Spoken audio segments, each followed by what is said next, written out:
മന്ത്രി സജി ചെറിയാൻ പറഞ്ഞതെന്താ? നമ്മുടെ നാട്ടിൽ പ്രചരിപ്പിക്കുന്നത് എന്താ?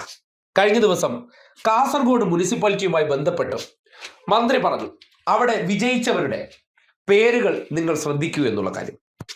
ഉടനടി അവിടെ ലീഗിനാണ് 22 സീറ്റ് കിട്ടിയത്. അതുകൊണ്ട് മന്ത്രി ഉദ്ദേശിച്ചത് മുസ്ലിം നാമധാരികളെ ആണ് എന്ന് കേരളത്തിൽ ഇപ്പോൾ ലീഗിന് വേണ്ടി ബാറ്റ് ചെയ്യുന്ന മൗദൂദി സുഡാപ്പികളുടെ സൈബർ സംഘം പ്രചരണത്തിന് തുടക്കമിട്ടു. കോൺഗ്രസ് ഏറ്റെടുത്തു.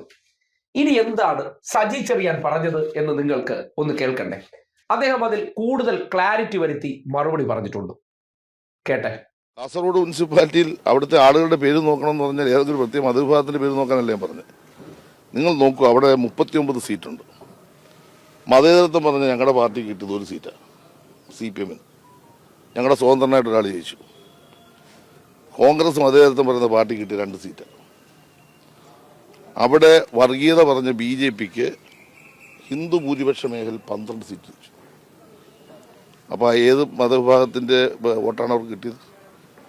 അവിടുത്തെ ലീഗ് മുസ്ലിം ഭൂരിപക്ഷമുള്ള പ്രദേശത്ത് 22 സീറ്റ് ജയിച്ചു. ഈ പറഞ്ഞ BJP ജയിച്ച ആളുടെ പേരും ഈ പറഞ്ഞ ലീഗ് ജയിപ്പിച്ച ആളുടെ പേരും നിങ്ങൾ വായിക്കാനേ ഞാൻ പറഞ്ഞുള്ളൂ. ഇതിലെന്ത് തെറ്റാണെന്ന് നിങ്ങൾ പറഞ്ഞപ്പോൾ ഏതാണ്ട് പ്രത്യേക മതവിഭാഗത്തിന്റെ പേര് വായിക്കാൻ, അങ്ങനല്ലേ പറഞ്ഞത്? കാസർഗോഡ് നഗരസഭയിലെ ഒരു പ്രശ്നം ഞാൻ ഉന്നയിച്ചത്, ഇത് കേരളത്തിൽ ഒരു സ്ഥലത്തും വരാൻ പാടില്ല.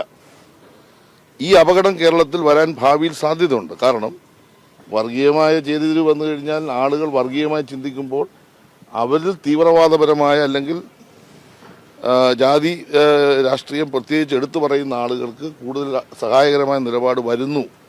22 സീറ്റ് ലീഗിന് കിട്ടിയതും 12 സീറ്റ് BJP കിട്ടിയതും ഈ കാസർഗോഡ് മുനിസിപ്പാലിറ്റി കേരളത്തിൽ നമ്മുടെ മുന്നിൽ നിൽക്കുന്നു. ഇതാണ് ഞാൻ പറഞ്ഞത്. അതുകൊണ്ട് കേരളത്തിലെ മറ്റ് സ്ഥലങ്ങളിൽ നമ്മൾ ശ്രദ്ധിക്കണം. അതിനെ പ്രോത്സാഹിപ്പിക്കുന്ന സ്ഥലത്തിൽ ഭൂരിപക്ഷ വർഗീയതയോ ന്യൂനപക്ഷ വർഗീയതയോ പ്രോത്സാഹിപ്പിക്കുന്ന ഒരു സ്റ്റേറ്റ്മെന്റ് ഉണ്ടാകാൻ പാടില്ല. കേട്ടല്ലോ. കാസർഗോഡ് മുനിസിപ്പാലിറ്റിയിൽ മതേതരത്വം പറഞ്ഞ CPMന് കിട്ടിയത് ഒരു സീറ്റ്, മതവർഗീയത പറഞ്ഞ BJPക്ക് 12 സീറ്റ്, ലീഗും മൗദൂദിയും ജമാഅത്ത് ഇസ്ലാമിയും കൂടി ഒരു സൈഡിലൂടെ അവരുടെ മതം പറഞ്ഞ് 22 സീറ്റ്. സ്വാഭാവികമായിട്ടും ഒന്നാം സ്ഥാനത്ത് ആ മേഖലയിൽ ഭൂരിപക്ഷമുള്ളവർ വരികയും എന്നാൽ തൊട്ടടുത്തായിട്ട് BJPക്ക് 12 സീറ്റോടുകൂടി വരുമ്പോൾ എന്ത് രാഷ്ട്രീയമാണ് അവിടെ ചർച്ചയായിരിക്കുന്നത്? കേരളത്തിന്റെ പൊതുമണ്ഡലത്തിൽ ചർച്ചയാകേണ്ട കാര്യമല്ല. രാഷ്ട്രീയത്തിൽ നല്ല വ്യക്തികൾക്കപ്പുറം മതത്തിന്റെയും ജാതിയുടെയും പ്രതീകമായി വ്യക്തികളെ തിരഞ്ഞെടുക്കുന്ന രീതിയിലേക്ക് കാര്യങ്ങൾ വരുന്നത് അപകടകരമാണോ അല്ലയോ? BJP 2ാം സ്ഥാനത്ത് വന്നത് മുസ്ലിം ലീഗിനെ ഉയർത്തിക്കാട്ടിക്കൊണ്ടാണ്. മുസ്ലിം ലീഗ് BJP ഉയർത്തിക്കാട്ടിക്കൊണ്ടായിരിക്കും അവിടെ മതം പ്രചരിപ്പിച്ച് ഈ നേട്ടം കൈവരിച്ചത്. ഇത് നമ്മുടെ നാട്ടിൽ ഒരു മുനിസിപ്പാലിറ്റിയിൽ സംഭവിച്ചാൽ പുരോഗമന പ്രസ്ഥാനത്തിന്റെ ഭാഗമായിട്ടുള്ള ഇടതുപക്ഷം അതിനെക്കുറിച്ച് മിണ്ടാതെ കയ്യും കെട്ടി വായും പൂട്ടി ഇരിക്കണം. നടക്കണ കേസല്ല.